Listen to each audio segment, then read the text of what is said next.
Se entregar intensamente para uma relação amorosa é um sinal de maturidade ou de dependência emocional?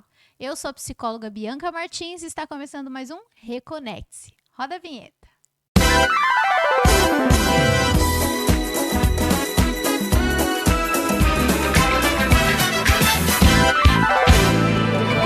Olá, seja bem-vindo. Estamos começando mais um episódio do Reconecte-se. Eu sou a psicóloga Bianca Martins. Chega mais, fica à vontade, você está aqui no meu consultório. E hoje nós vamos falar de um tema muitíssimo importante, que foi sugerido por um de nossos seguidores, o tema intensidade.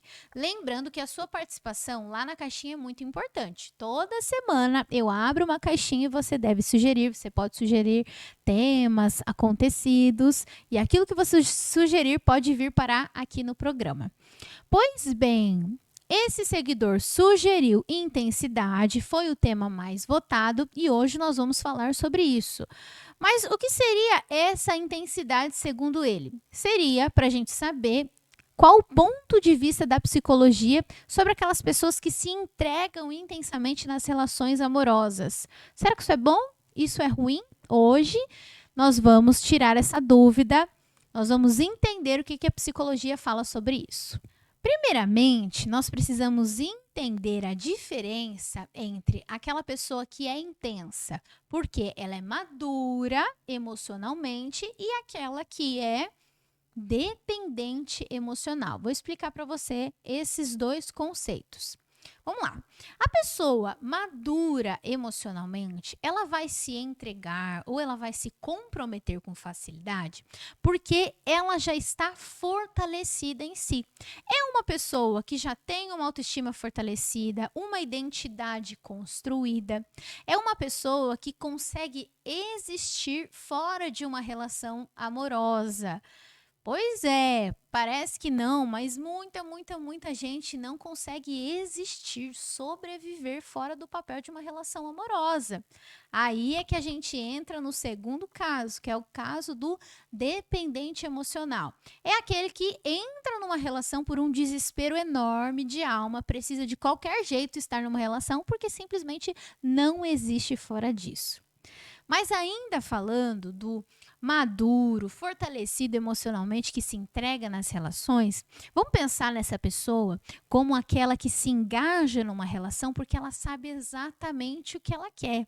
Ela vai sim ser taxada de emocionada, aquele cara que decidiu se casar logo, aquela mulher que sabe exatamente o que quer, porque ela já tem em si definido o papel dela na vida de outra pessoa. Ela sabe exatamente os princípios que está buscando, ela sabe também os que não está buscando, e quando ela encontra alguém com compatibilidade, ela não tem nenhuma dificuldade em firmar um compromisso. Então, entenda que o maduro emocionalmente, ele vai se engajar com facilidade numa relação porque ele sabe exatamente o que quer, exatamente o que está buscando, e não está buscando suprir um desespero de alma. O dependente emocional, por outro lado, é totalmente o contrário. Não tem princípios bem definidos do que busca, se engaja em qualquer relação, com qualquer pessoa, porque está desesperado emocionalmente. Qualquer coisa é melhor do que ficar sozinho.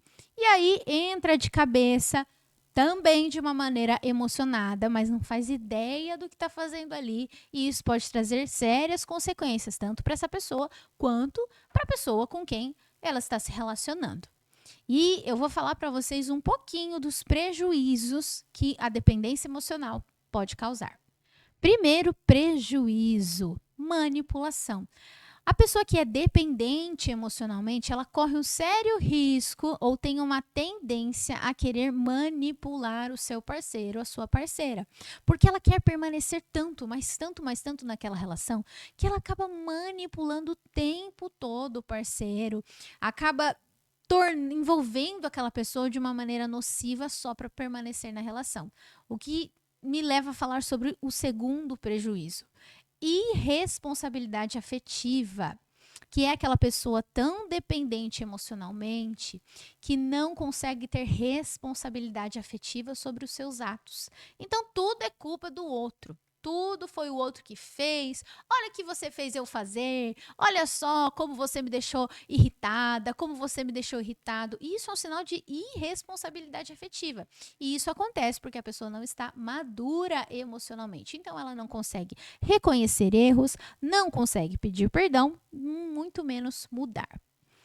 Terceiro e último prejuízo que eu quero citar, quando a gente se relaciona com um dependente emocional ou quando somos a pessoa que é dependente emocional.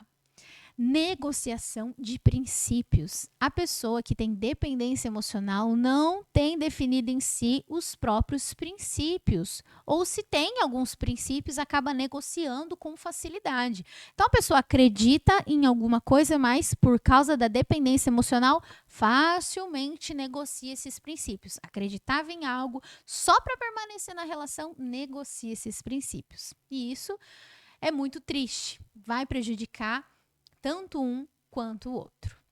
Agora, Bianca, socorro! Você ficou falando aí, eu fui me identificando como um dependente emocional. Ou eu me relaciono com uma pessoa dependente emocionalmente. O que é que eu faço? Tem solução para mim? Tem solução, sim. E essa solução está na psicoterapia.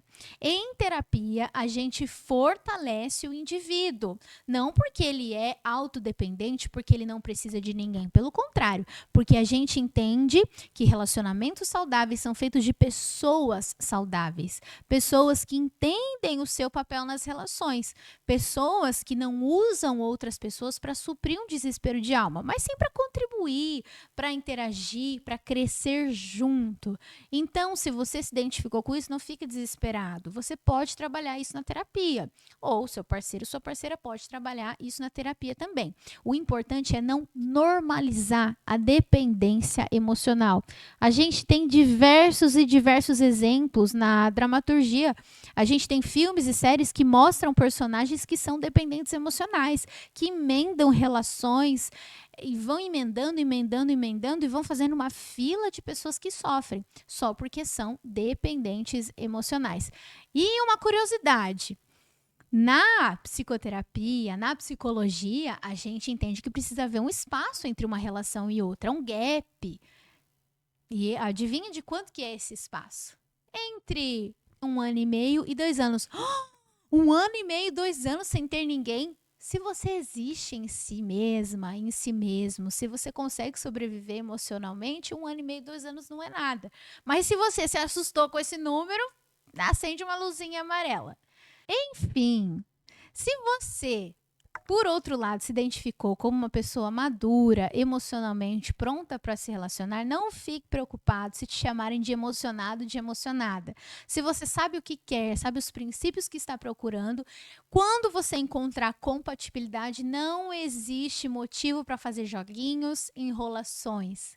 Quem sabe o que quer é assertivo, é decidido e com certeza vai contribuir para uma relação amorosa saudável. E é isso, minha gente. Esse assunto é muito importante, muito gostoso de falar. E ele é importante porque eu tenho diariamente casos a respeito disso, de pessoas, infelizmente, emocionalmente dependentes, mas a gente sempre consegue dar jeito, sempre consegue fortalecer.